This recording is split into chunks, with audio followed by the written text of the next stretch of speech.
Good morning, everyone. My name is Elliot Payne. I'm the president of Minneapolis City Council. Before we convene our meeting, we have a few presentations of honorary resolutions. We are pleased to welcome our guests to this space to share in these presentations before taking up our agenda. With that, I'll invite Council Members Cashman and Chavez to present the first honorary resolution.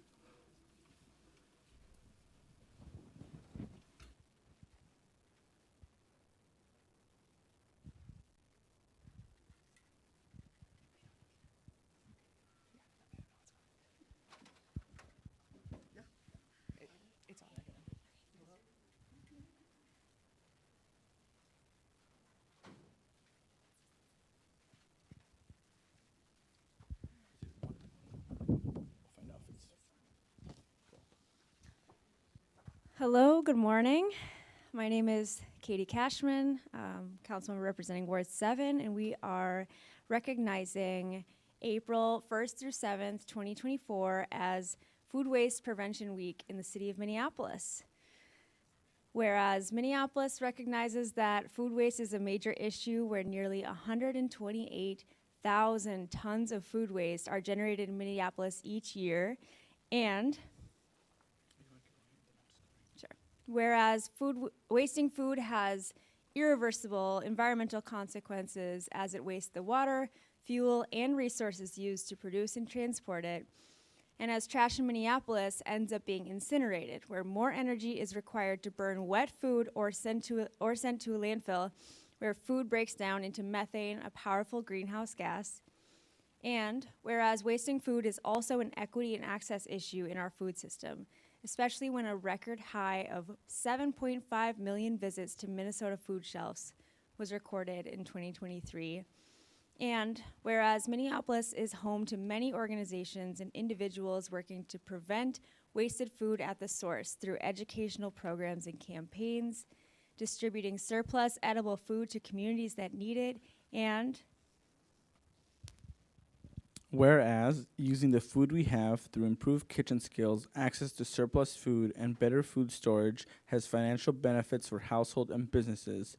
And whereas, food scraps can be returned to the soil through composting to grow healthy local food. And whereas, the 2023 Minneapolis Climate Equity Plan has a goal to recycle and compost 80% of citywide waste by 2030, and the 2023 Minneapolis Food Vision has strategies to prevent and divert waste food.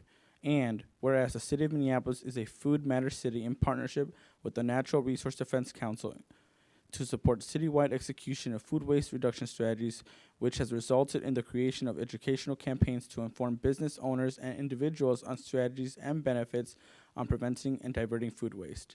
Now, therefore, be it resolved that the Mayor and City Council do hereby recognize April 1st through the 7th, 2024 as Food Waste Prevention Week in the City of Minneapolis.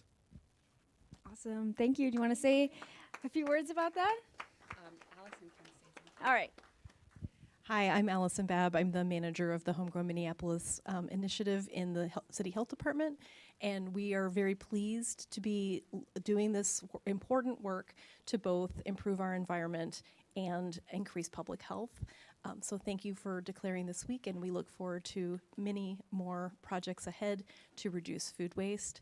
And we're grateful for our partnership with Hennepin County. This is my colleague Jenny Kedward from Hennepin County for their support in doing this work. Thank you so much. Would you like to say a few words from Hennepin County? Just all the work that Minneapolis is doing, and a lot of our partners in reducing wasted food is so vital and important to our climate and our community. So thank you so much for the resolution.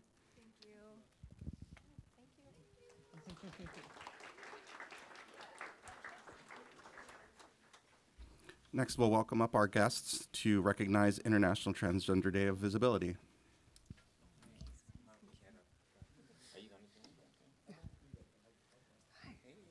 Going up. Should have handed her the mic. Do you want to Mars? Will you get this to Mars?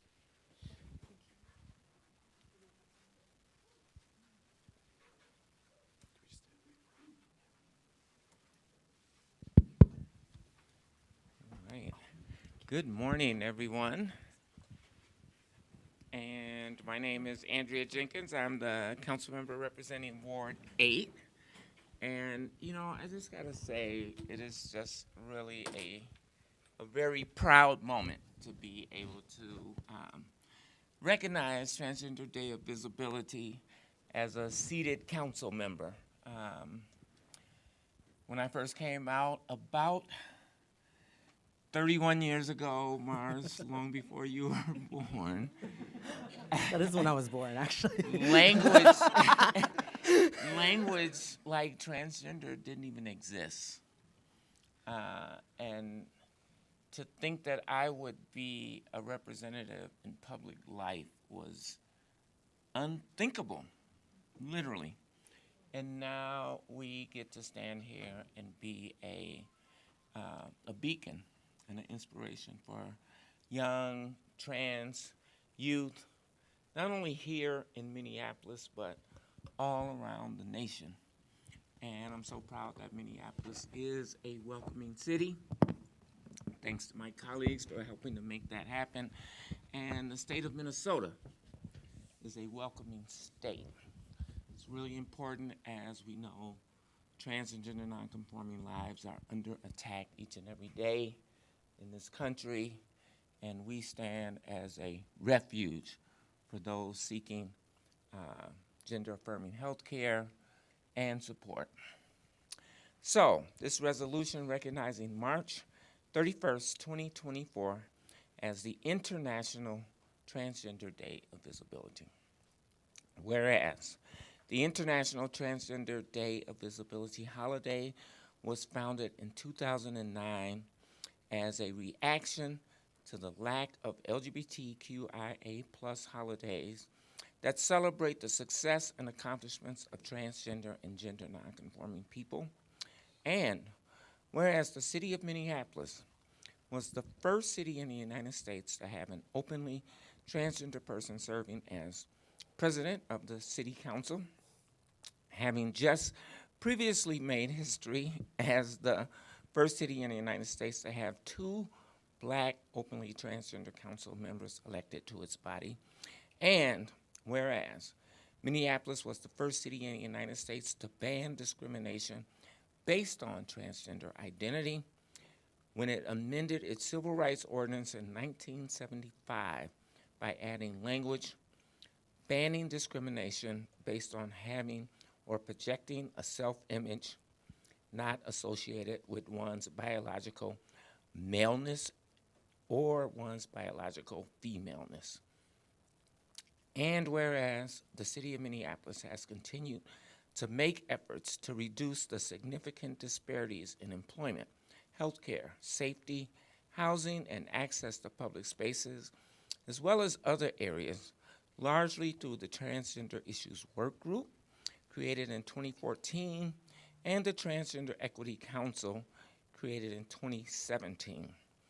And whereas in 2014, it is believed that the city of Minneapolis was the first city in the nation to host a city-sponsored Transgender Equity Summit, an annual event drawing increased participation each year, upwards of 300 attendees. In the fall of this year, the city of Minneapolis will proudly host the 10th annual Transgender Equity Summit. And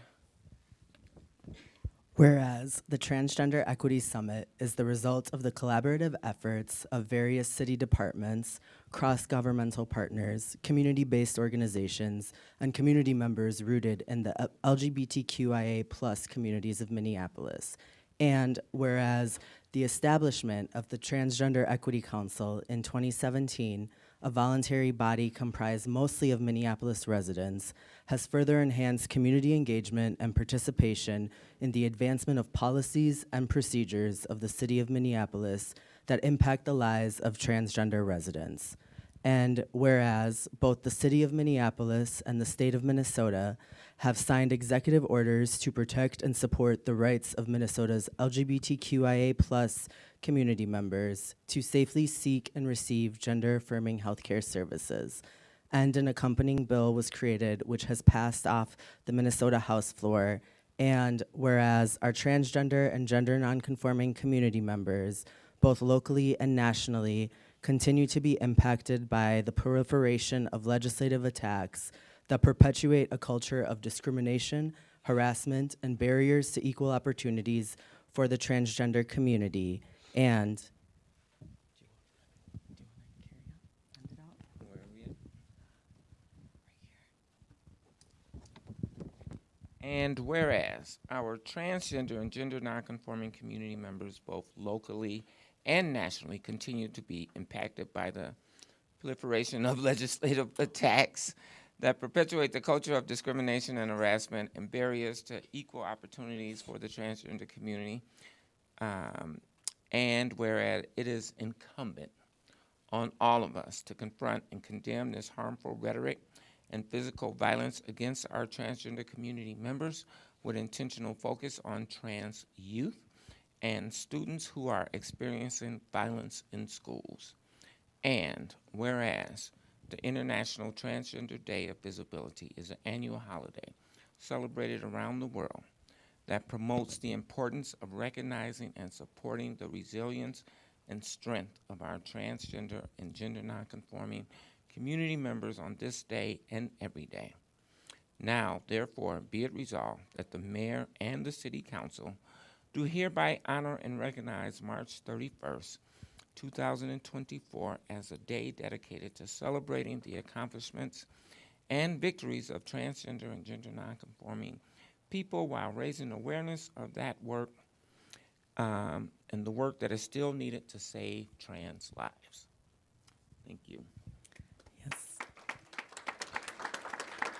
And I just wanted to offer an opportunity for any community members to say a few words if people so desire. Yeah, I think if I can start us off, council member. So I didn't get a chance to introduce myself, everyone. My name is Mars Kamensky. I'm the LGBTQIA manager for the city of Minneapolis. I want to thank council member Jenkins and her staff for bringing this resolution forward, and everyone that's up here today that's doing really life-saving work in our community.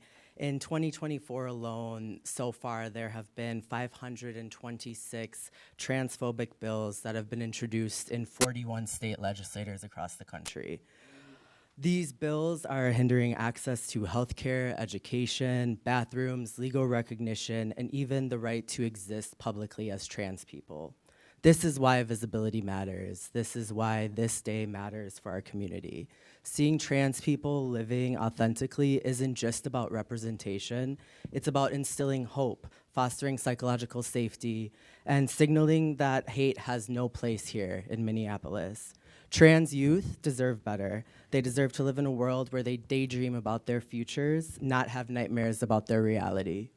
I hope that together across the city of Minneapolis, we can commit to creating a world where trans youth not only can survive, but thrive. And I want to tell a brief story about the power of visibility. So last year, I actually had a chance to speak at the Minnesota State Capitol for Trans Day of Visibility at an event that Outfront Minnesota put together. And I met this young man here to my right. He came up to me after my speech asking for my autograph. And I was like, all right, life goal accomplished. I've made it. That's all I need. And as you can see, the rest is history. Rue and I have since then developed a transformational mentorship and kinship that is helping us both grow tremendously. And this beginning, the beginning of this connection is really rooted in visibility, right? And both Rue and I committing to unapologetically be ourselves and to seek other community out. So to end, I want to leave you with some words about our beautiful community, because Trans Day of Visibility is all about celebrating us, right? Seeing trans people thriving and living their authentic truths shouldn't threaten you. It should inspire you. Every day we choose love in a world that wants us dead. Every day we choose compassion, knowing that people's hate of our existence has nothing to do with us, but everything to do with them. Every day we are the walking embodiment of the contentment and beauty that comes from truly loving ourselves. Our gender expansiveness breaks the chains of conformity, black and white thinking, and creates infinite ways to be, each one of us a star that continues to shine no matter how dark the universe. Every reclamation of our joy is an act of rebellion. Every step we take is a dance of liberation. Thank you.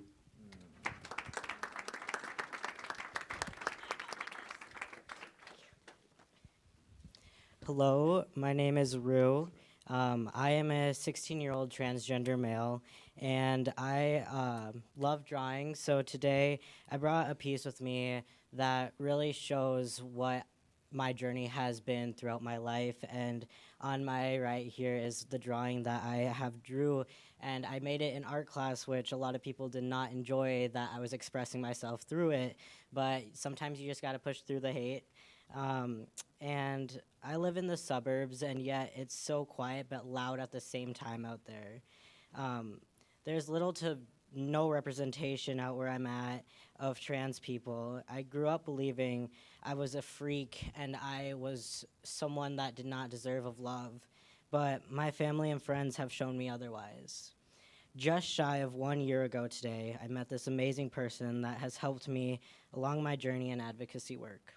Their name is Mars, and they have become my mentor. With this relationship, it's shown me community love and acceptance. Seeing trans adults live is the most beautiful thing to see as a transgender teenager. It shows me that through all the dark moments recently, I can have a future in this world.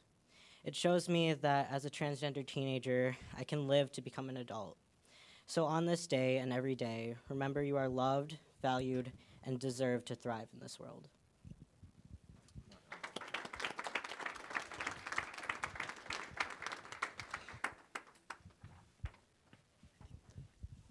Is that it? I think Myrtle, did you want to say I'm not sure which all organizations are here. I know Transforming Families is here. Yes.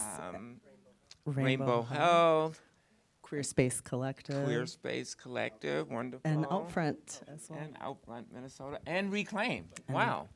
We have a slew of organizations here. I do want to just say thanks to Transforming Families and those parents who support their young trans, gender nonconforming youth.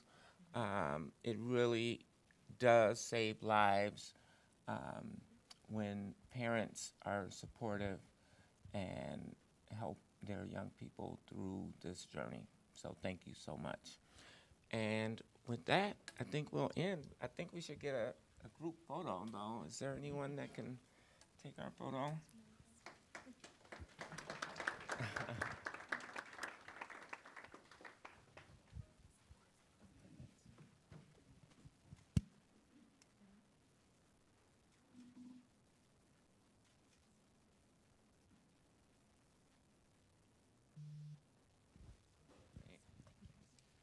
Thank you, everyone.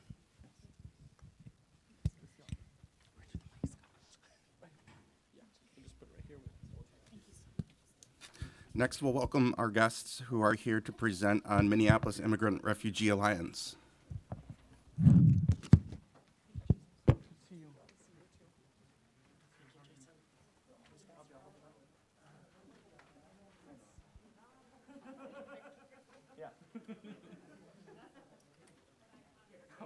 All day. You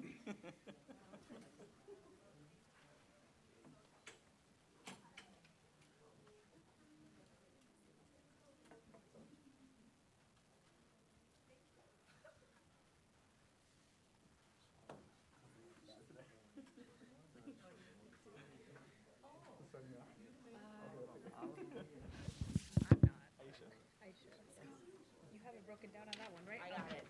Okay. Come stand on this side.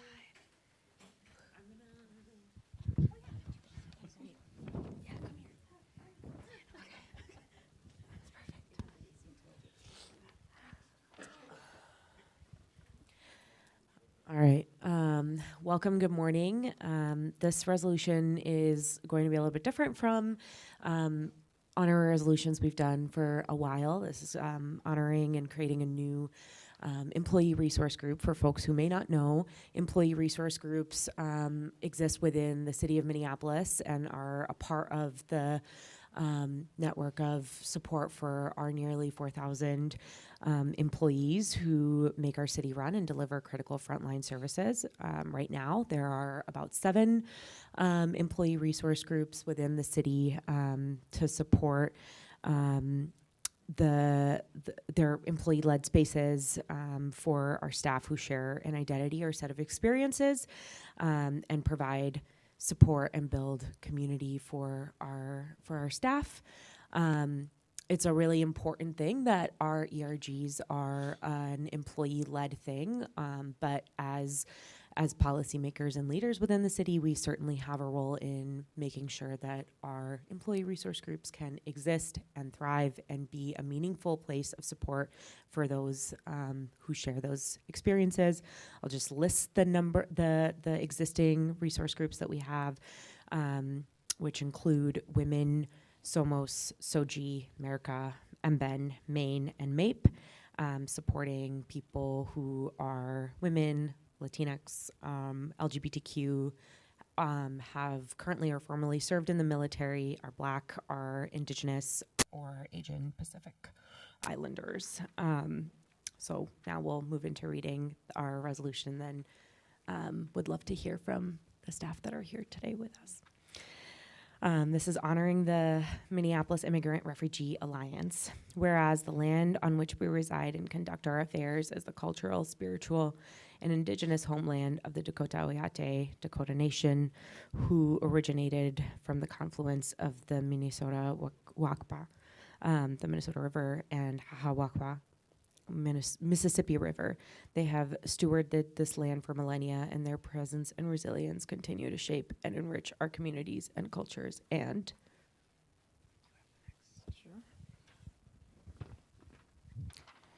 And whereas United States of America has become a nation that has attracted and been shaped by a generation of immigrants and refugees from around the world, and whereas immigration and concept of who deserves to be an American are fraught topics, not just in our time, but throughout the history of this country.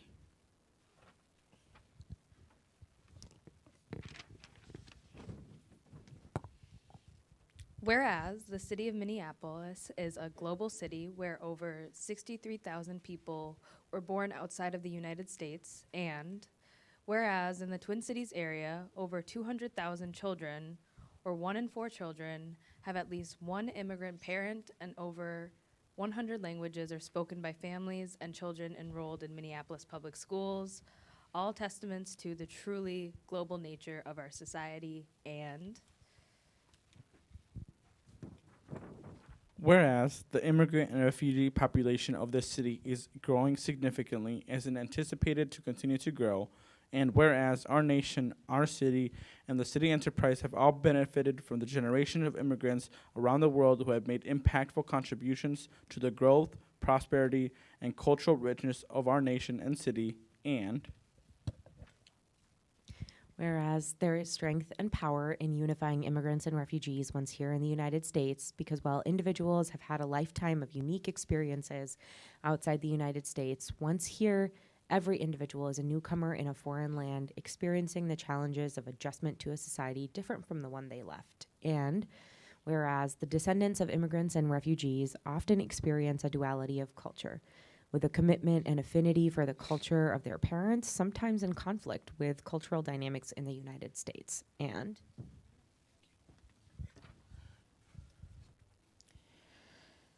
And whereas there are a large number of city employees who identify as an immigrant, are the child of immigrant, or had the family that immigrated to the United States before, and whereas an employee resource group, ERG, is a vital platform within organizations for fostering inclusivity and belonging by providing a support community for employees with shared identities, backgrounds, or interests. And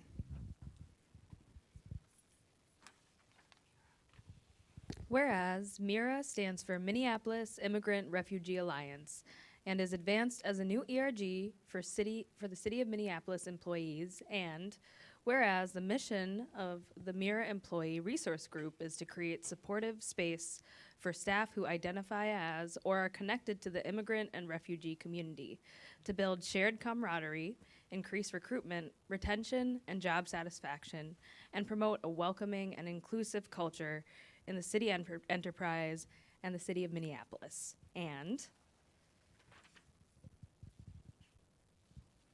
whereas the objectives of this ERG include to foster a sense of community for immigrant and refugee connected to city staff, provide an immigrant and refugee lens based upon our life experiences, and promote welcoming and inclusivity in workplace decisions, issues, policies, and practices. Strive to empower our members to thrive in the workplace and contribute to the growth and success of the city of Minneapolis, and work to highlight the cultural contributions of immigrants and refugees. Now therefore be it resolved that the mayor and city council do hereby commemorate March 21st, 2024 as the inaugural launch of MIRA and recognize the value and rich contributions of city employees that have immigrant or refugee roots to the city of Minneapolis, propelling innovation and progress in our city. Thank you. Thank you. President Payne, Vice President Shugtai, council members, what an honor it is today for this opportunity and for recognizing our employee resource group with today's resolution. A special thank you to our council members, Shugtai, Chavez, Chaudhry, and Osman, for sponsoring this resolution, for identifying with us, standing with us, and supporting us. My name is Mwende Nzimbi, and I am the 311 Service Center Director, but I'm also honored and humbled to be the executive sponsor of this new ERG. I'm an immigrant from East Africa, and have been with the city for about 8 years now. And as such, I know firsthand and through lived experiences how important this ERG is going to be for our city staff who identify as or are connected to the immigrant and refugee community. It will not only create a supportive space for staff to connect, but will provide an immigrant lens based on our life experiences to promote inclusivity in workplace decisions, policies, and practices as we work together with the other ERGs in improving our workplace culture, increase recruitment, retention, and job satisfaction. As this group transitions from a more informal affinity group to an ERG, we recognize the years of effort by city staff who are part of MIRA, who have worked effortlessly over the years to bring us together, to create a supportive space where we can all feel supported and heard. It is not easy to be an immigrant in the space that we are in, because a lot of times it gets lonely when you don't feel understood, when you don't feel heard, when you don't feel like your ideas are being embraced, or even when you're in conversations where the examples or the culture is one that you did not grow in. And for me, I've lived through it where in conversations there's examples about phrases or movies or sports that I did not grow up knowing. And these are examples that shape the conversations that we are in and we don't necessarily connect with. So this space has been one that has been supportive for me in a very unique way where I've been able to understand the environment that I'm in, but also learn from others who are in the same community about how they are challenging and navigating the issues that we face, but also more so having a voice at the table. And this is what this ERG is going to do, to advocate and make sure that we're not just creating a supportive space, but that we are also advocating to be at the table when policy discussions and workplace culture conversations are being had. For the last 2 years or so, the informal group has given us all many opportunities to develop our strengths together as a community. And from potlucks to sharing foods and breaking bread together to planning large celebrations, recognizing the variety of nationalities and cultures represented in the city. The work of city staff who have been at the forefront in leading these meetings has helped us all learn about each other and about the cultures. Thank you to our excellent Mira leadership team, which includes our colleagues who could not make it in today: Feredun Tamurisi, Nareen Shihavong, Justo Garcia, Sharam Misagi, and Sabi Mahajan. And thank you for those who are here on the dais with us today: Tate Nguyen, Amanda Chavez Tao, and my dear friend Michelle Rivero. That's awesome.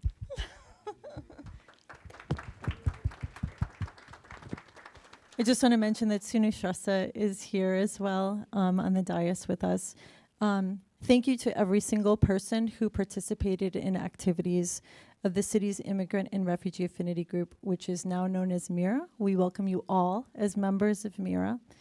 We want to recognize the contributions of all who have dedicated precious time and energy to getting us to where we are today. Special thanks also to 3 people whose efforts to push us and whose dedication to this group have been instrumental in leading us to where we are today. Thank you, Charlie Ito, who's in the audience. Thank you to Sherlonda Clark from Civil Rights, and thank you so much to Vincent Tieran from Human Resources. It is fitting that we launch MIRA this week, as this past Tuesday was the start of Nowruz celebration, an ancient holiday marking the new year, filled with new things and filled with new beginnings. We invite people to learn more about MIRA and want to share an upcoming virtual opportunity to join us on April 2nd for a virtual Nowruz celebration with current and former city staff. Thank you again, City Council members, for today's resolution.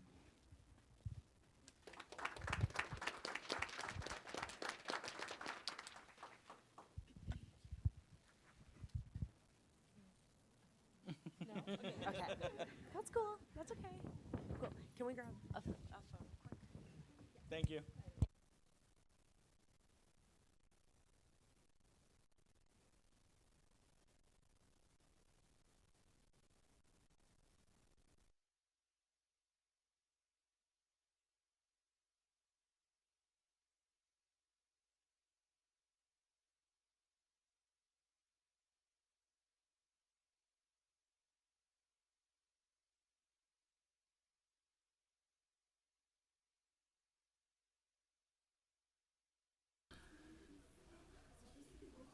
Thank you to our guests, and that completes our presentation of honorary resolutions.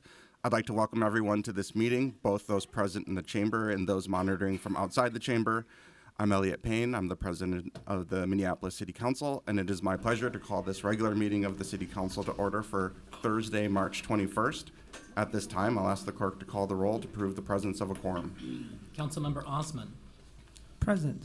Councilmember Rainville. Present. Councilmember Chavez. Present. Councilmember Vita. President. Councilmember Ellison. Here. Councilmember Koski. Present. Councilmember Wansley is absent. Councilmember Jenkins. Present. Councilmember Palmisano. Present. Councilmember Chowdhury. Present. Councilmember Cashman. Present. Vice President Shugtai. Present. President Payne. Present. There are 12 members present.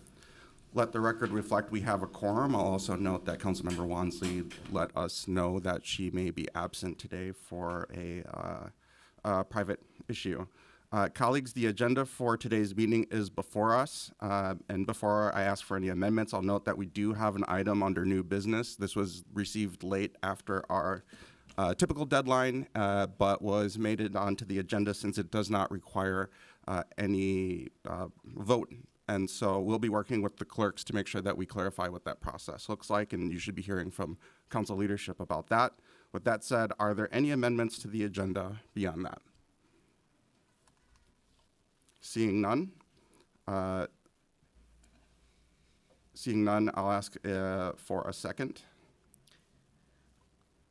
Second. I'll make the motion first. Oh, So- sorry, I'm like- sorry.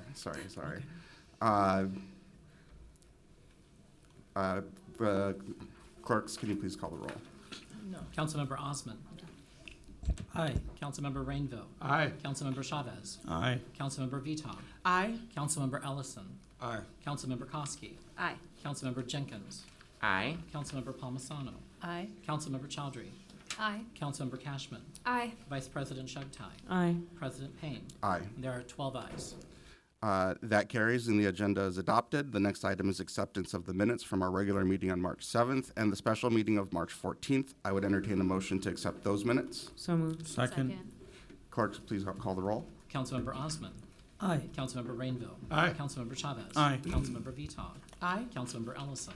Aye. Councilmember Koski. Aye. Councilmember Jenkins. Aye. Councilmember Palmisano. Aye. Councilmember Chowdhury. Aye. Councilmember Cashman. Aye. Vice President Shugtai. Aye. President Payne. Aye. There are 12 ayes. That carries and those minutes have been adopted. Finally, we have the referral of petitions, communications, and reports to proper committees. May I have that motion, please? So moved. Second.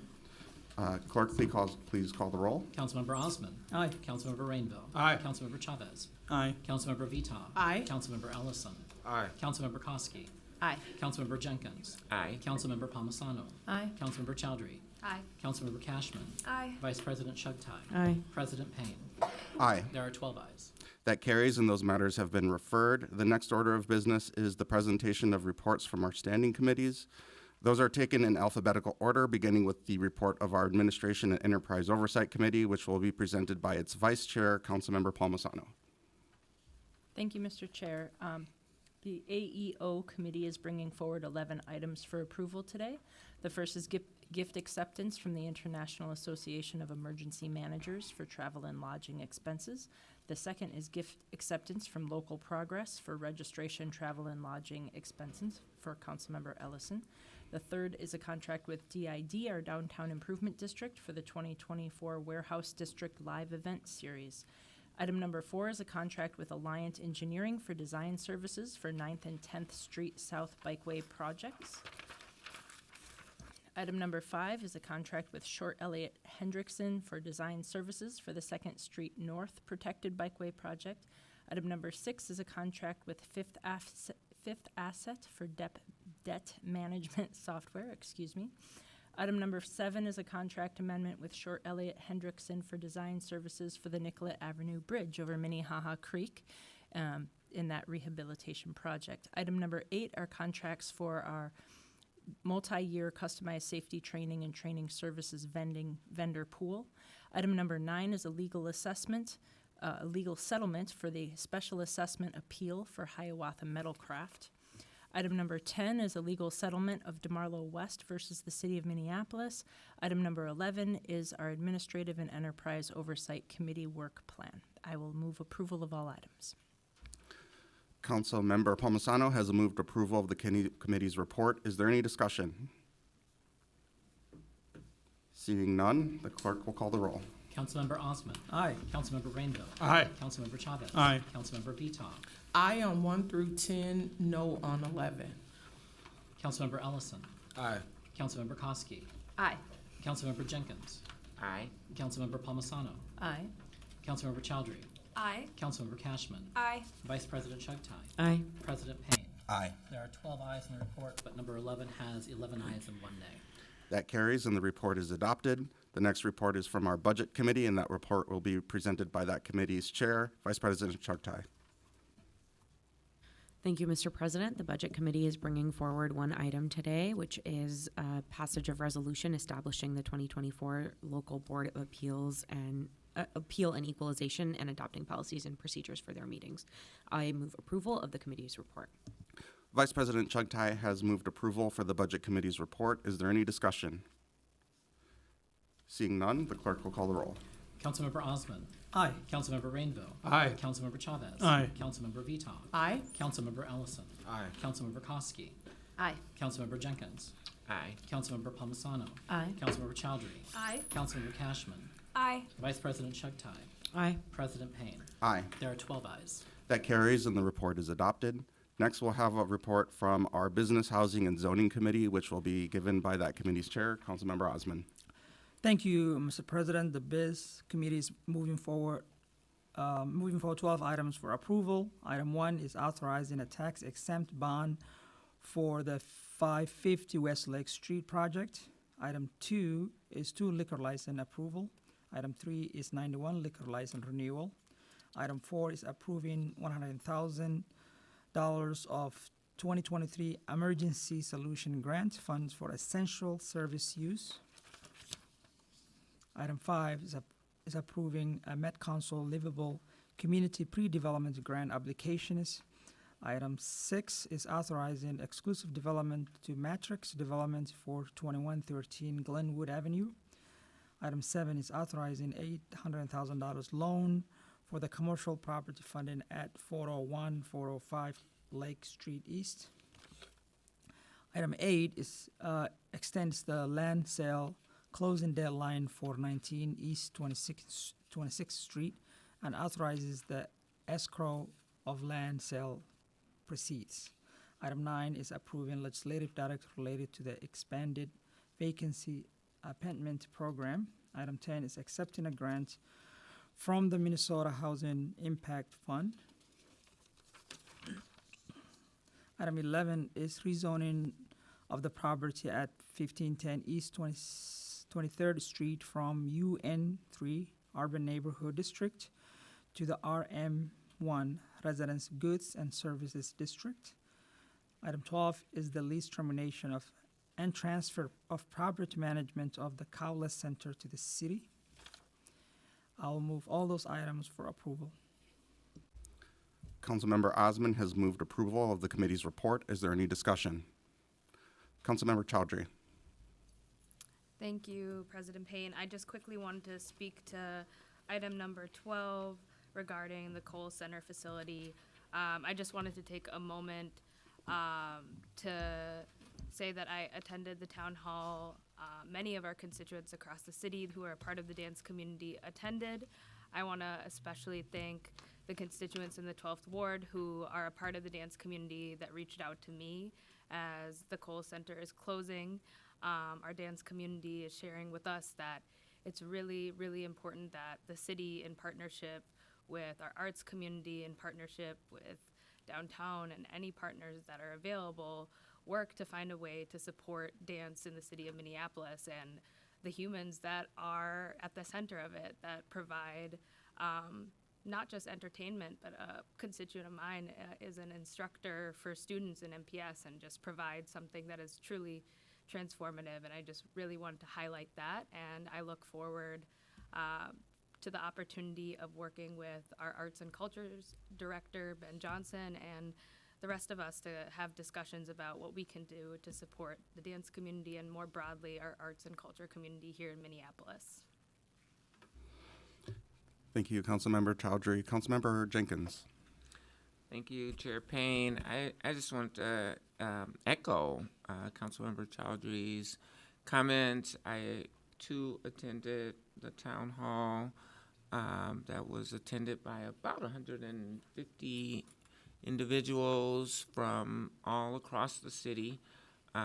Certainly several members of Ward 8 were there, residents of Ward 8 were there, and I want to commend our arts director, Ben Johnson, who facilitated that conversation, but is also leading the efforts to help us do exactly what Councilmember Chowdhury talked about, and that's supporting the dance community and really working diligently to figure out a way to bring in a new operator into this facility, the Kohl's Dance Center, to help support that work. So I'm looking forward to continuing to work with Director Johnson as well as more broadly CPED and members of our arts and culture community, specifically the dance community, and to bring a new operator into this space. Thank you. Thank you, Councilmember Jenkins. Councilmember Cashman. Thank you. Yeah, also echoing Councilmember Chowdhury and Councilmember Jenkins on the broad support across the City Council to support this transition of the space in Ward 7 along Hennepin Avenue downtown, right next to the light rail station. And it's just such a beautiful space. It's really important that the dance community continues to have just a world-class stage to perform on and to teach with. And I also want to uplift the IATSE Local 13 Theatrical Stage Employees Union, who had a contract with that space, and the uncertainty that they're facing with their jobs. And kudos to CPED staff for continuing to work with them to make sure that they continue to have their rights, their collective bargaining agreement supported moving forward. So thank you. Thank you, Councilmember Cashman. I put myself in queue to say that I also just echo all those sentiments and the support for our dance community. I was able to be at that town hall, and it was a very well attended meeting, really robust conversation. I think there's a lot of opportunity, but there's a lot of uncertainty, and just echoing the support of this body for our arts community. With that, seeing no other discussion, I'll have the clerk call the roll. Councilmember Osman. Aye. Councilmember Rainville. Aye. Councilmember Chavez. Aye. Councilmember Vita. Aye. Councilmember Ellison. Aye. Councilmember Koski. Aye. Councilmember Jenkins. Aye. Councilmember Palmisano. Aye. Councilmember Chowdhury. Aye. Councilmember Cashman. Aye. Vice President Shugtai. Aye. President Payne. Aye. There are 12 ayes. That carries, and the report is adopted. The next report is from our Climate and Infrastructure Committee, which will be presented by that committee's chair, Councilmember Cashman. Thank you, President Payne. The Climate and Infrastructure Committee is bringing forward 18 items today. Number 1, 42nd Street East resurfacing, project approval and assessment. Number 2, 50th Street East-West, project approval and assessment. Number 3, Beltrami residential streets resurfacing from 18th Avenue Northeast to East Hennepin Avenue and Central Avenue Northeast to I-35W, and Monroe Street resurfacing from Broadway Street Northeast to Central Avenue Northeast, project approval and assessment. Item number 4 is assessments related to the street reconstruction project on First Avenue South. The committee sent this forward to council without recommendation, and after discussions with public works staff and council members, I will move approval on this item today.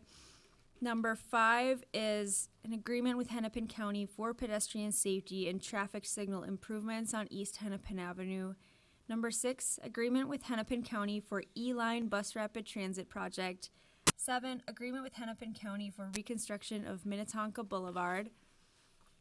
8, capital improvement program bond reallocation, appropriation adjustments, and revenue adjustments.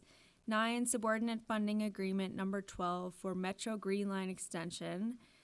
10, prioritized bridge replacement list. 11, Metropolitan Council's regional solicitation and Minnesota Department of Transportation's Highway Safety Improvement Program for city transportation projects. 12, a grant application to Climate Pollution Reduction Grant Program for advanced development of the EV spot network and EV car sharing program. 13, grant application for Minnesota Pollution Control Agency Resiliency Grant for 35th Avenue North Flood Mitigation Project. 14, 2024 street lighting replacement, project designation and cost. 15, Minnesota Public Facilities Authority lead service line replacement grants. Item 16 is acceptance of a grant from the Minnesota Pollution Control Agency. Before us, printed out, you have a revised RCA from staff. Due to administrative error, the RCA didn't include formal acceptance of the grant, so the revised RCA adds the additional items this body needs to take in order to accept those funds and distribute them according to the contracts listed on our agenda. I will move the revised recommendation. And item 17 is the 2024 to 2025 Climate Infrastructure Committee Work Plan. I emailed out on yesterday, I believe, some proposed amendments to the plan based on conversations in committee, and those amendments have been added to the LIMS file, and I will move approval of the revised plan. And finally, 18, request for authorization to file a request for reconsideration and participate in dockets relating to community solar gardens at the Minnesota Public Utilities Commission. I move approval of all items, including the revised staff report for item 16 and the revised C&I work plan for item 17. Councilmember Cashman has moved approval of the committee's report. Is there any discussion? Seeing none, the clerk will call the roll. Councilmember Osman. Aye. Councilmember Rainville. Aye. Councilmember Chavez. Aye. Councilmember Vita. Aye. Councilmember Ellison. Aye. Councilmember Koski. Aye. Councilmember Jenkins. Aye. Councilmember Palmisano. Aye. Councilmember Chowdhury. Aye. Councilmember Cashman. Aye. Vice President Shugtai. Aye. President Payne. Aye. There are 12 ayes. That carries, and the report is adopted. The next report will be from our Committee of the Whole, which will be presented by that committee's chair, Councilmember Chavez. Thank you, Mr. President. The Committee of the Whole is bringing forward one item. Item number 1 is approving the application for Chilango Mex-Tex Chilango 2730 Lake Street West, Minneapolis in Ward 7. I'll move approval of this item. Councilmember Chavez has moved approval of the committee's report. Is there any discussion? Councilmember Cashman. Thank you, Chair Chavez. Thank you, President Payne. In support of this new business in Ward 7, I'm grateful for staff for working to expedite their approval of the license that they need. Thank you, Councilmember Cashman. Is there any other discussion? Seeing none, the clerk will call the roll. Councilmember Osman. Aye. Councilmember Rainville. Aye. Councilmember Chavez. Aye. Councilmember Vita. Aye. Councilmember Ellison. Aye. Councilmember Koski. Aye. Councilmember Jenkins. Aye. Councilmember Palmisano. Aye. Councilmember Chowdhury. Aye. Councilmember Cashman. Aye. Vice President Shugtai. Aye. President Payne. Aye. There are 12 ayes. That carries and the report is adopted. The final report will be offered by our Public Health and Safety Committee, which will be presented by that committee's chair, Councilmember Chavez. Thank you, Mr. President. The Public Health and Safety Committee is bringing forward 3 items. Item number 1 is authorizing a revenue contract with SMG for law enforcement equipment at U.S. Bank Stadium. Item number 2 is authorizing contracts with community-based organizations to implement statewide health improvement partnership grants. And item number 3 is accepting additional funds from the Minnesota Department of Health for local public health grants. I'll move approval of these items. Councilmember Chavez has moved approval of the committee's report. Is there any discussion? Seeing none, I'll ask the clerk to call the roll. Councilmember Osman. Aye. Councilmember Rainville. Aye. Councilmember Chavez. Aye. Councilmember Vita. Aye. Councilmember Ellison. Aye. Councilmember Koski. Aye. Councilmember Jenkins. Aye. Councilmember Palmisano. Aye. Councilmember Chowdhury. Aye. Councilmember Cashman. Aye. Vice President Shugtai. Aye. President Payne. Aye. There are 12 ayes. That carries and the report is adopted. Thank you, colleagues. That completes the reports of all of our standing committees. The next order of business is the introduction and referral calendar. Councilmember Osman will be introducing and giving first reading to the subject matter of an ordinance to amend the zoning code related to land use application fees, which will be referred to the Business, Housing, and Zoning Committee. Is there any discussion on that introduction? Seeing none, I'll ask the clerk to call the roll. Councilmember Osman. Aye. Councilmember Rainville. Aye. Councilmember Chavez. Aye. Councilmember Vita. Aye. Councilmember Ellison. Aye. Councilmember Koski. Aye. Councilmember Jenkins. Aye. Councilmember Palmisano. Aye. Councilmember Chowdhury. Aye. Councilmember Cashman. Aye. Vice President Shugtai. Aye. President Payne. Aye. There are 12 ayes.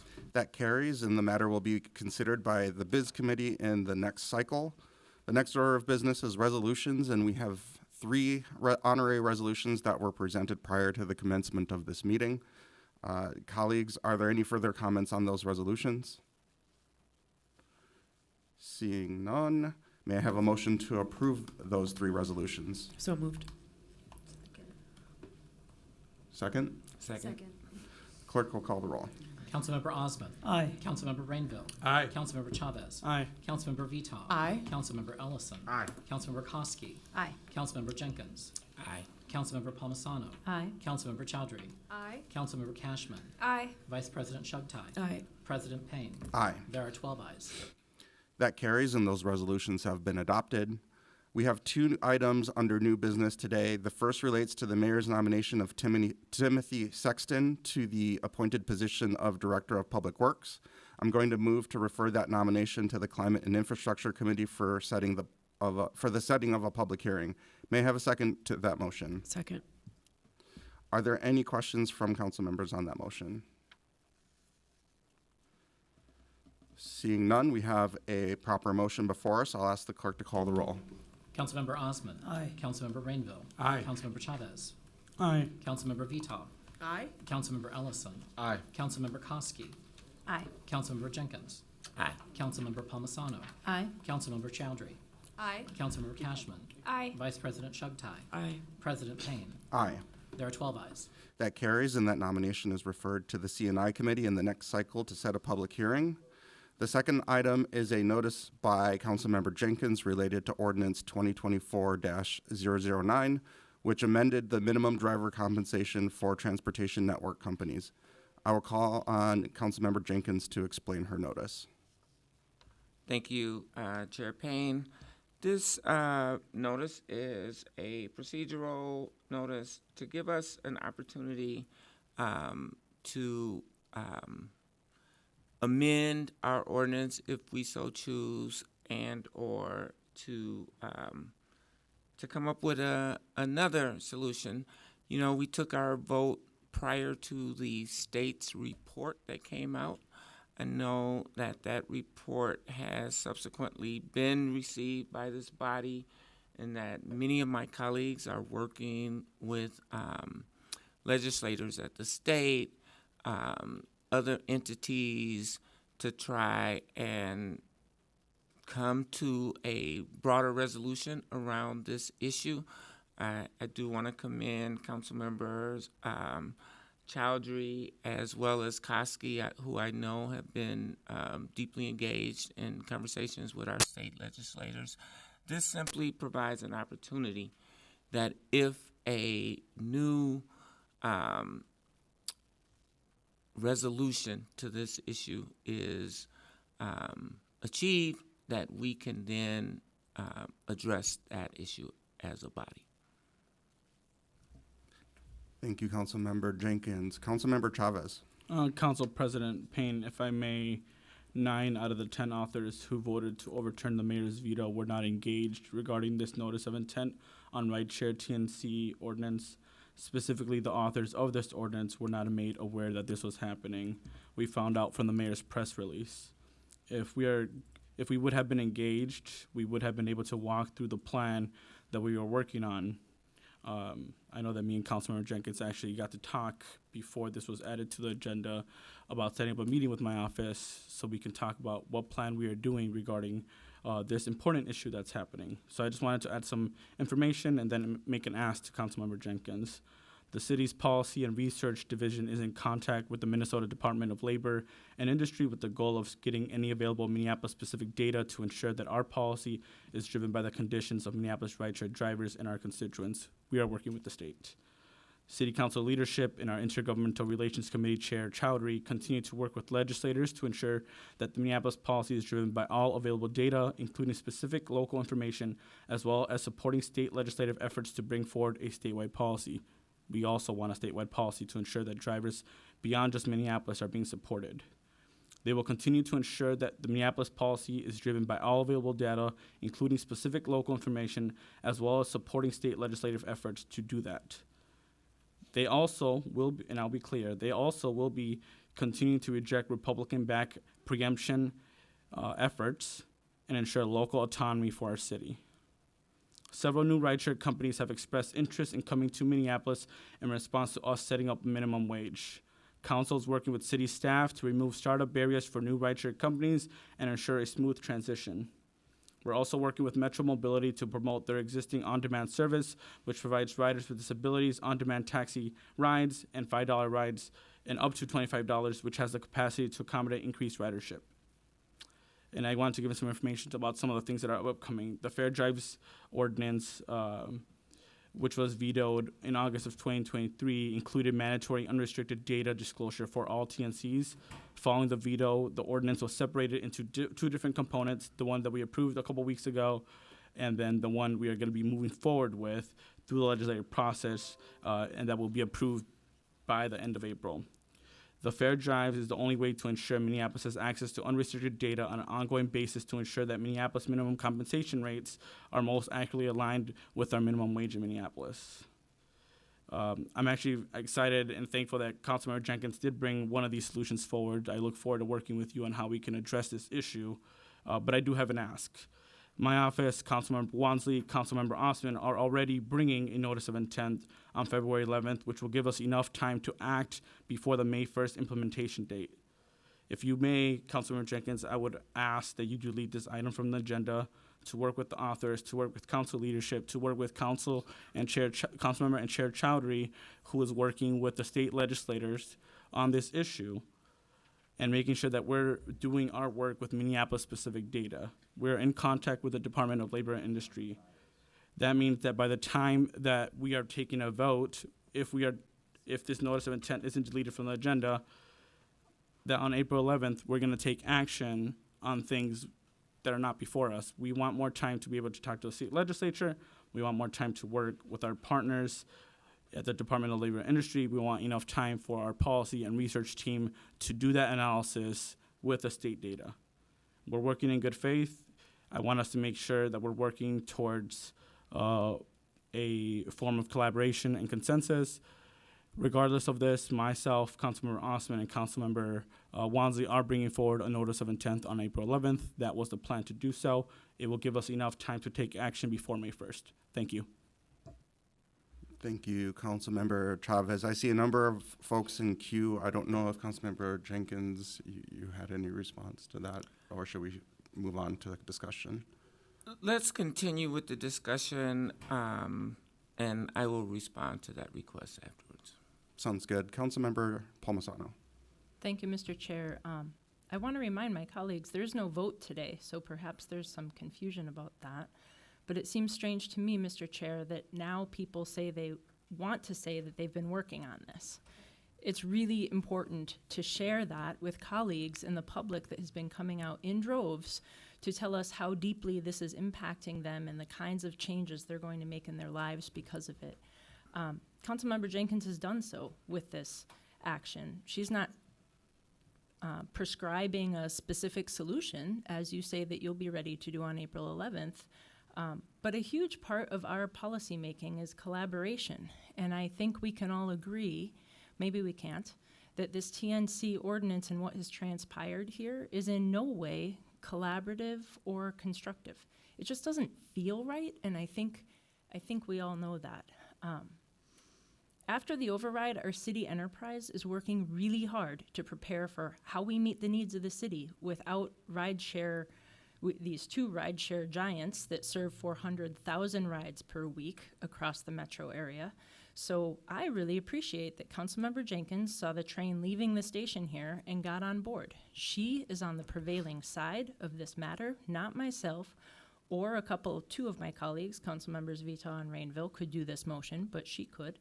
I don't hear Councilmember Jenkins saying she's even changed her mind, but she's just saying let's take a minute publicly and reconsider, which is exactly what our state legislators have been asking us to do. So I believe that we have clearly stepped out of line with other cities in a whole state process.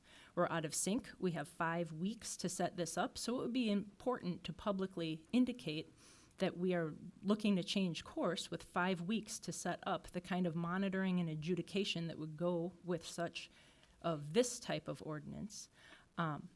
So instead, Councilmember Jenkins wishes to publicly signal what state leaders have been asking us to do these past couple weeks. So let's get into conversation together. Let's open this up for more discussion instead of it feeling like a foregone conclusion. And without bypassing or rushing through our rules and procedures, this is the only way I believe we could open something up and get something different and resolved by May 1st without rushing through and doing supermajority votes on other kinds of procedures. Thank you, Mr. Chair. Thank you, Councilmember Palmisano. Councilmember Osman. I'll be quick. Thank you, Council President. I just want to let the public know and also remind my colleagues that what we did was we uphold the law of the city of Minneapolis. City of Minneapolis requires $15 and 57 cents a minimum wage, and the data we had and how we acted was on the scale of, and we were not overstepping other cities or stepping out other rules. I understand the pressure of corporate companies like Uber and Lyft is daunting, and we have seen the tactics they have used in other cities when it comes to regulation. But we authors believe that, City of Minneapolis should be able to provide an basic services, basic rights for the drivers. We have seen them come here, and I believe that doesn't matter where the pressure is coming from, we acted accordingly, what we see fit for the city of Minneapolis drivers' rights to have a minimum wage. Instead of freaking out, we set a law. We are here working with everyone, including the state, as Councilmember Chavez mentioned. we're open to all those ideas, but at the same time, I just want to make it very clear what we have done and the law we have set. We were following the basic minimum wage of City of Minneapolis. And these tactics Uber and Lyft is using, it's not the first time they have used in other cities in the United States. So just want to say that I'm committed, and I will continue to stay behind the drivers to have equal rights like everyone else in the City of Minneapolis. Thank you. Thank you, Councilmember Osmond. Councilmember Rainville. Thank you, Mr. Chair. And thank you, Councilmember Jenkins, for your wisdom and your life experience showing through on this matter. I want to remind my colleagues or actually inform my colleagues of the many, many emails I've gotten from the disability community, those using medical vouchers, low-income neighbors, drivers who are afraid they're going to lose their job, and people who choose to not have a car. Public transportation is not an option for many, many people, especially those in the hospitality industry. There is just not service late at night when people get off of work. So if we take the time, if we vote this up and take the time to think through how others are going to be affected, not just drivers, and work with the state, we're going to come up with a solution. But the state of Minnesota has much more data than our staff put together, and we need to honor that and think of that and move forward on this for the benefit of all. Thank you. Thank you, Councilmember Rainville. Councilmember Chowdhury. Thank you, Council President. I first of all want to thank my constituents for reaching out to me and my office, both reaching out in support of making sure that Uber and Lyft and any rideshare company in our city follow the expectations of a minimum wage and just the regulations of supporting workers and giving them a good workplace to be in, and then also sharing their concerns about rideshare leaving the city. I know that this impacts people's real lives. Mobility is a really important issue for people to get around, whether they're going from the airport to downtown, whether it's just to get around our city, whether they're someone who has a disability and is reliant on this type of service. And so I just want to thank them for doing the outreach, and I've received hundreds of emails and phone calls myself and have engaged in those conversations.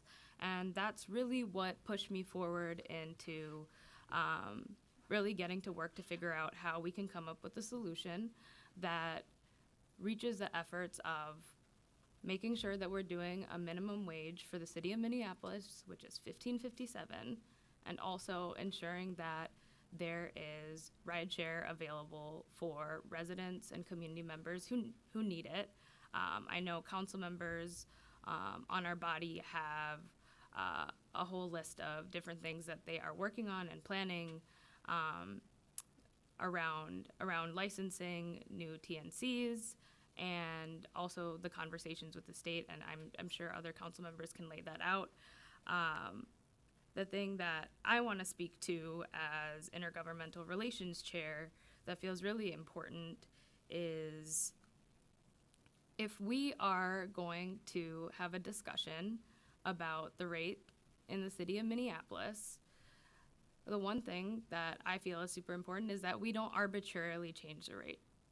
We don't arbitrarily make decisions based off of politics, saying we're going to go from this number to this number. That's the in between. I think we need to have data and information that supports any decisions that we make as a body.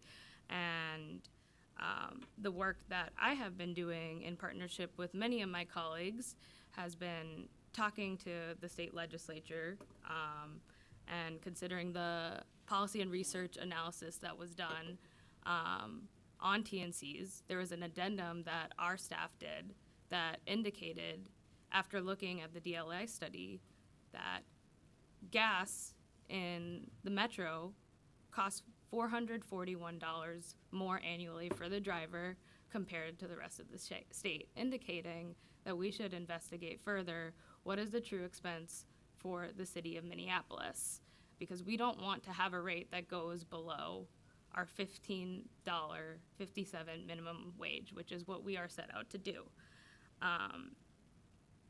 And so through conversations with the state legislature, many members of our delegation, our majority leader, I've been able to have a really good working relationship with the commissioner of the Department of Labor, and was able to help facilitate a connection between our policy and research team to start working on having information from the state on top of the information and the data that our city staff was already using that determined our rate to work on a process so we can get information back to this body. I think it's really important to name that collaboration moving forward is really key if we are to work together. I think we have a shared interest on this body. I think we've all named it. And for me, had we have known that this notice of intent was coming, we would have been able to have a conversation that that data and information isn't going to come by April 11th.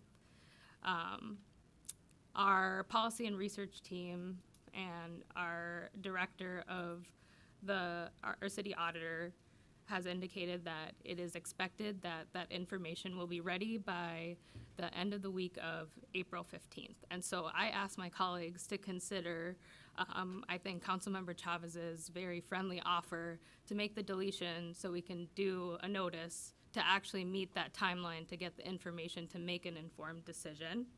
I'll also say in my conversations with the delegation on the Minneapolis side and other leaders at the state legislature, they were actually quite confused by the notice of intent that was put forward that they saw in the media. And I received many phone calls, and it wasn't great to call members of our legislature and let them know that, hey, unfortunately, 9 out of the 10 members that voted to override the veto weren't ready or knew prior that this was coming. But this is what's happening now. This is what we're working on. We still want to be able to work with you. We want to have a meeting. We want to figure things out. And I think that's really important. And it's not to point blame at anyone or ascribe anything. It's just to say, if we're to do this right as a city council, we have to move together and we have to be willing to collaborate. And our leadership on the city council is ready to talk to any one of us to make that possible. And I'll just close off by saying thank you to the authors, the 3 authors that have really been shepherding this work from the moment that they started the work on the ordinance to the efforts that I have seen every single day since the ordinance was passed to find solutions to support our constituents throughout our city, and the members of our body that have been talking to all different stakeholders. And so those are my remarks, and I hope that gives some light to a little bit of what has been my focus, and I'm looking forward to seeing a solution come through. Thank you, Councilmember Chowdhury. Vice President Chugtai. Thank you, Mr. President. I have a question for Councilmember Jenkins just to start. I wonder if you'd be willing, through the chair, to yield for just a brief question. Sure. Go ahead. Thank you. At the April 11th meeting, Councilmember, are you planning on bringing a policy for us to vote on as part of this reconsideration? Councilmember Jenkins. I'm sorry? Councilmember Jenkins, go ahead. Oh, my understanding is that many of my colleagues, as has been stated, have been working with the state and others to reconcile the data that our team created, as well as the work that the state has done. And so any item that I would hope to bring forward would be, as has been stated here, a collaboration. So to answer your question succinctly, no, I don't have a policy. I'm not going to arbitrarily come up with a number. It's going to be based on the data that many of you have been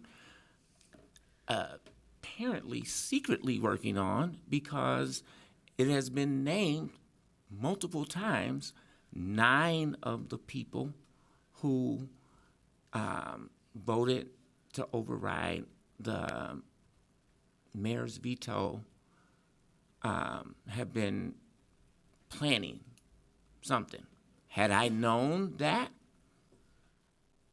as one of the 10 people who voted, this probably would be a different story.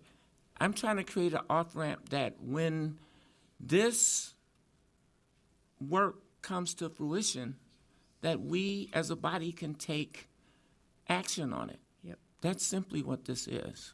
So no, I don't have a plan. I am not a genius that has figured this out. I am willing to work with all of you to come up with that solution.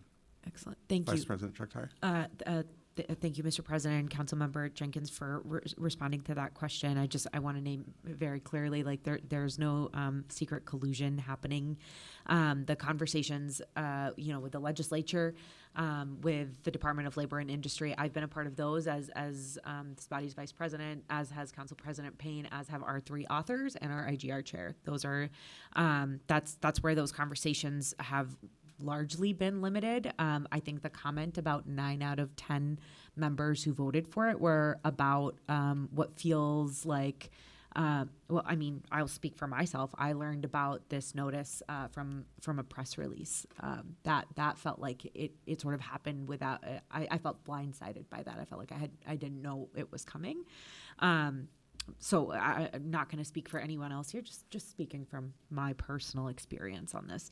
I asked about this question around, is there a policy that's coming on April 11th? And I really appreciate hearing, like, you don't have a number that you have picked out. You're hoping to be a part of this work on doing our due diligence and requesting from the state really specific data that they have access to for Minneapolis that we don't. As Councilmember Chowdhury stated, that will not be done until sometime by the end of the week of April 15th. So on April 11th, if you and it really appreciate you again confirming that you don't have a policy you're planning on bringing on the 11th. So this is where like the authors of the ordinance were planning on bringing the notice on the 11th so that we could vote on the final action on the 25th, and the whole thing would be done before the May 1st deadline. And absent a policy on April 11th, I think that we're running again the risk that we're going to show up on April 11th at our meeting and we're going to have no policy or path forward because our additional research work won't be done, and the only way we would be voting on a policy on April 11th is if we arbitrarily made it up. Nobody here has the intention of doing that. I'm hearing you don't. I don't. I want us to keep that in mind, and I think this is where if we were doing this notice on the 11th and voting on a final item on the 25th, we would be in a different place here, and I think that just want to name that again really clearly. I'll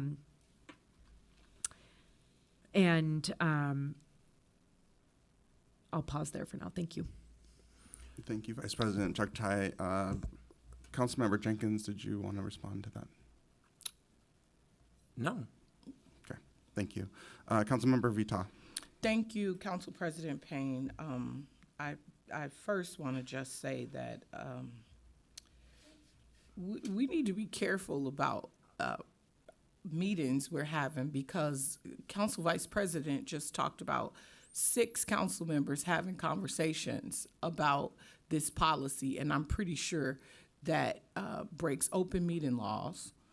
Secondly, I get called out all the time for ascribing motives, and I've heard so many motives ascribed to Councilmember Jenkins about what her intentions are, and this is just giving notice. This is not as dramatic as it's being made out to be. Clearly somebody is upset that she's beat them to giving notice. I mean, that's the only thing that makes sense here. Somebody else wanted to give notice and Jenkins beat them to it. It's all I can see happening. This didn't even need to have a discussion. It's literally a procedural thing, and she's brilliant for doing so. If something does happen, we need to be able to have these conversations in a timely manner. So bravo, Councilmember Jenkins. Thank you also, Councilmember Jenkins, for being forward thinking. I have had a rough 2 weeks after this was voted on and passed. I did not vote for this because I know the 33,000 people I support did not want this. And so I've had to navigate through thousands of emails and phone calls. This has by far been the largest issue that I've had on this council.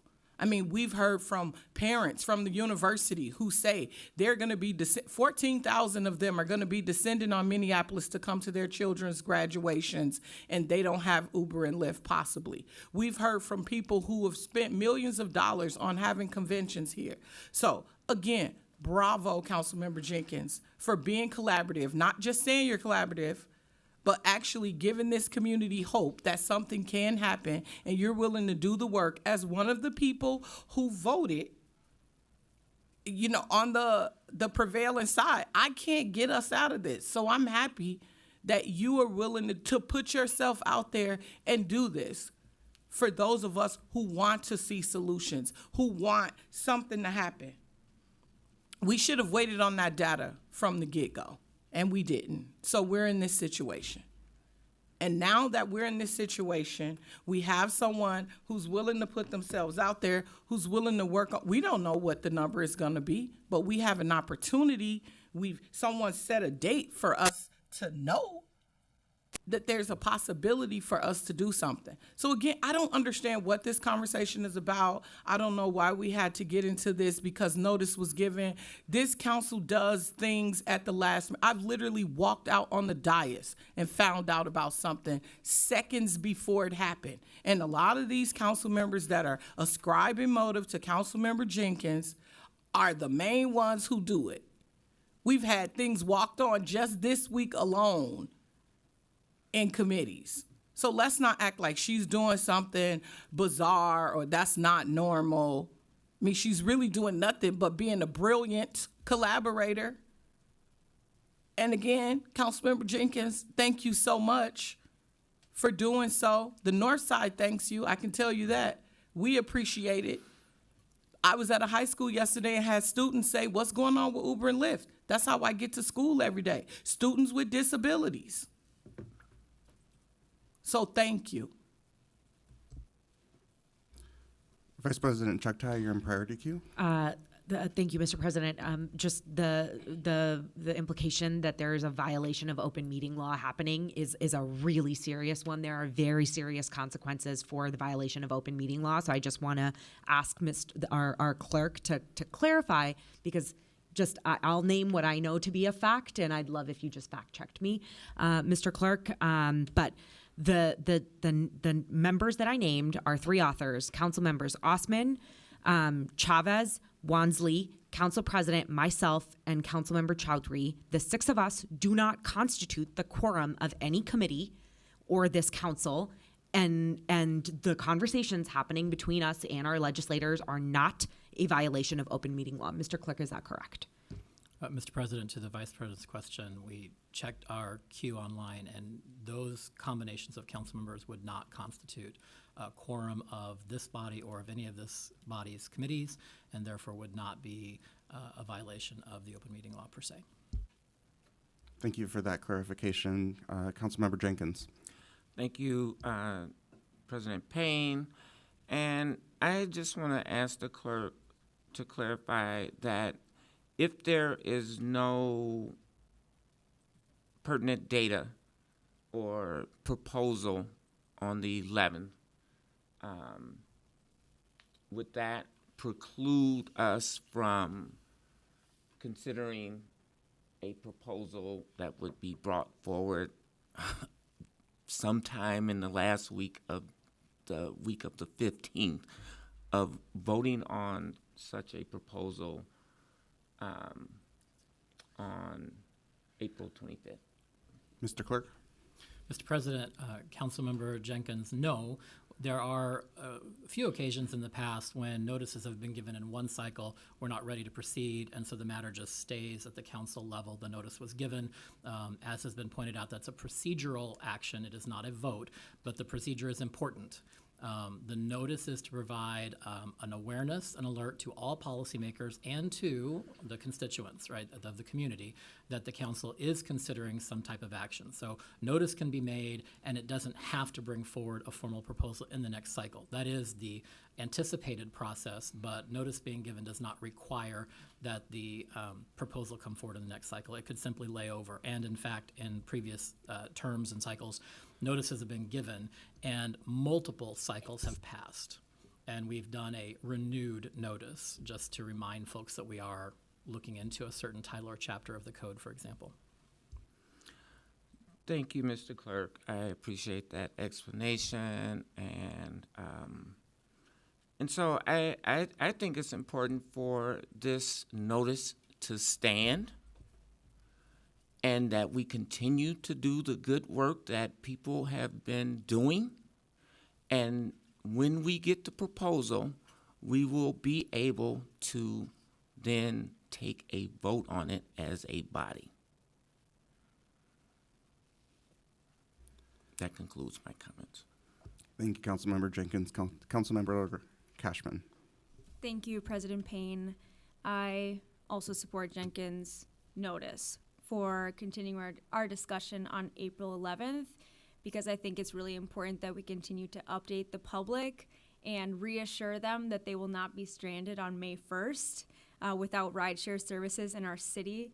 But I want to be really clear to the media and to our constituents that our body is not kicking Uber and Lyft out of the city. We are enforcing a minimum wage, and they are threatening to, rather than comply with that, to leave. And that's really disappointing to me. So I want to continue to center our drivers who have been earning $13 to $14 per hour on average, which is abysmal. And we need to continue to center them in our conversation to ensure that they get a fair wage for the work that they're doing, while ensuring that we do have rideshare services, which are absolutely, an essential piece of our mobility. So it's important that we have conversations in the public so that everyone can follow along. And for that purpose, I support us continuing the conversation on April 11th, whether we have a clear proposal or amalgamation of data on that day or not. Thanks. Thank you, Councilmember Cashman. Councilmember Rainville. Thank you, Mr. President. I just want to thank you again, and I'm so sorry that you've had some personal attacks today. You don't deserve that. You're being wise. And to Councilmember Cashman's point, this is kind of the crux of the issue we face. We have one set of data that says that minimum wage is not being paid, and that's coming from our city staff, whereas the state has a whole other wage set. So let's keep talking about it. Let's figure this out. If I could quickly say the DLI report. Councilmember Cashman. I'm sorry. If you can get back in queue, Councilmember Cashman. Councilmember Chowdhury. Yes, thank you, Council President. I just want to say I think that it's important that we're having this discussion in public. I think it's been a little bit confusing for constituents to kind of know what our process has been, and this discussion has created an opportunity to kind of lay out the work that we have been doing as a council and as council members. I appreciated the clarification from the clerks, and I think my ask out of this and just what I named, it's not to ascribe any motive or make any attacks, it's just collaboration, taking steps together, and that's what we're going to need to do if we're going to get this done. I'll just add, I think Councilmember Cashman maybe was going to speak to this, but I'm sure she'll put herself in queue if not. With the Department of Labor study, a part of the metro calculations was looking at the 7-county metro, right? If you think about Hennepin County and Carver County, those are quite different. And then if you look at the city of Minneapolis and you think about some of the further suburban cities, those are also different. Cost of living is different, expenses are different. And so it's really important as the city of Minneapolis for us to consider what are the expenses, what is the wage for a driver that's living in the city of Minneapolis, because we want people who live in our city to be able to work in our city. And the DLI study also indicated that majority of the drivers that are providing the rides are living below the poverty line up to 200% and are on public assistance. And I think that's a really important factor to consider, because those people are our constituents.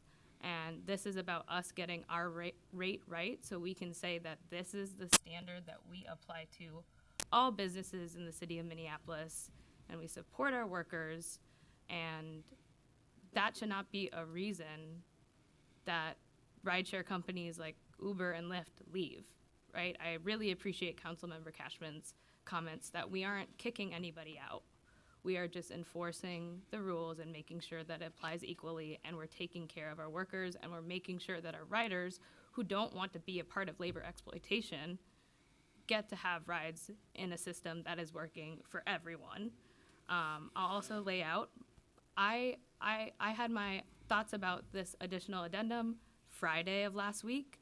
I had a meeting with our intergovernmental relations team and the delegation on Monday, and between Monday and Wednesday was able to make the connection between policy and research and DLI. And my hope was bringing it forward to the entire body, keeping our leadership aware so they knew that I was doing that work, and being able to actually make it a tangible, real thing that was happening. And it wasn't real until Wednesday, and that was gonna come out. And I just want to be really transparent with the public and our colleagues, and I'll pause there. Thank you, Councilmember Chowdhury. Councilmember Koski. Thank you, Council President. It's clear that we have some divides here on the council, and the tensions continue to stir. But I earnestly urge all of us, inside and outside of this room, to set aside those differences and engage in constructive dialogue and diligently collaborate to find expedited resolution to this matter. There's a plan, it's in action, and there's a number of partners working diligently, collaboratively to get the work done. The co-authors have made it abundantly clear that they are working together with the state to cross-reference Minneapolis-specific rates, taking into consideration both sets of data, and that they are prepared to review and take into consideration that information once we have it. I know I am. It's then imperative that we stay at the table with Uber and Lyft, along with the governor and legislators, to ensure a minimum wage and workers' protection. I'm dedicated to being at that table to work together as we work towards a solution that enables stability for our residents and drivers in Minneapolis and across this entire state. And I look forward, and I really hope that we can all work together and do this together. Thank you, Councilmember Koski. I put myself in queue because I just wanted to reemphasize we're actually not divided. We're a super majority united that workers deserve a minimum wage in the city of Minneapolis, and that's why we passed an ordinance to accomplish that. I think where maybe the confusion is how do you calculate that minimum wage for a really dynamic market? The rideshare companies came into existence by basically bulldozing any concept of regulation.